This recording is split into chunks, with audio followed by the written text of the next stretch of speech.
La première question s'adressera à Marie-Noël et sera tout vraiment simple. Comment tu chemines avec Samira maintenant depuis de nombreuses années, notamment au sein de la revue Étoile d'encre, et comment ce projet, donc Station, ce projet est-il né, comment s'est-il développé, comment l'as-tu pensé, co-pensé aussi avec Samira? Oui, ma réponse va être assez simple. Samira, effectivement, comme tu dis, depuis de nombreuses années, c'est-à-dire en fait depuis 2003, je vais dire. Chèvrefeuille étoilée est née en 2000, la revue Étoile d'encre en même temps. Et en 2003, j'ai vu pour la première fois Samira, parce que c'était l'année de l'Algérie en France. Elle était venue avec Jamel Amrani. Et ensuite, là, je l'ai juste vue, écoutée, j'étais très impressionnée. Et ensuite, on s'est rencontrés au Salon du Livre d'Alger en novembre. Et à ce moment-là, j'ai découvert une personne qui m'a absolument conquise.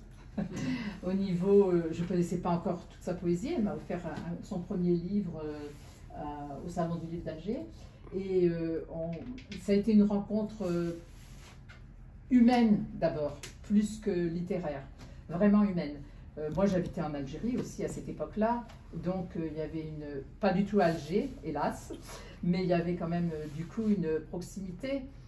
Et vraiment, on a cheminé, vraiment, c'était un long chemin.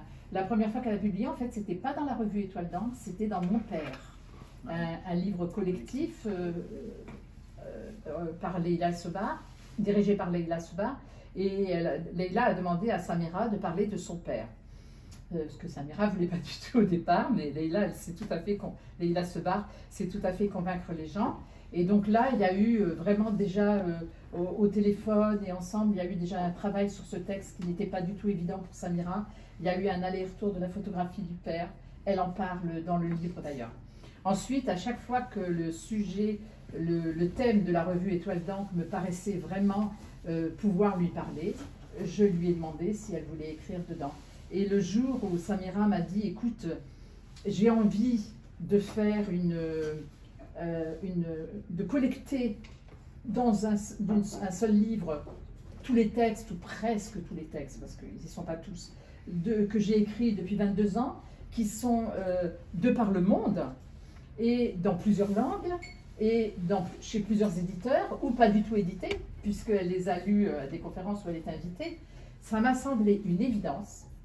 Mais une évidence, voilà, c'était comme un aboutissement qui n'en est pas un, parce que on continuera quand même à cheminer ensemble, mais c'était vraiment, ben oui, il faut faire ça, parce que pour moi, voilà, tous ces textes qui n'étaient pas ici, et ça a été un long travail, parce qu'un travail aussi bien pour elle, de retrouver tous ces textes. Faut imaginer quand même que parfois ils étaient dans les livres, mais au début c'était des disquettes, etc. On ne va pas parler du côté pratique, mais ça a été un très très gros travail, depuis plus d'1 an. À peu près. 3 ans. Enfin, 3 ans pour tout retrouver. Demander en plus aux différentes personnes l'autorisation, le droit de publier aux éditeurs. Donc ensuite, voilà, depuis quelques mois, ça a été vraiment beaucoup plus sur l'objet livre. On a fait un gros travail ensemble, un chemin sur l'objet livre. Et je suis heureuse qu'il soit là, entre mes mains, vraiment.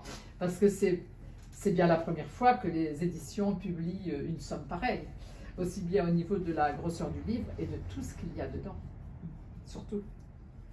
Oui, voilà. Il y a à la fois le contenu, comme tu le dis, l'esthétique. On en parlait avant de commencer la soirée qui nous a frappé. C'est vraiment un très bel objet. Et puis on y reviendra, ça sera peut-être ma première question à Samira ensuite. La composition, l'architecture du livre, moi, m'a interpellé, la façon dont il est construit. Mais peut-être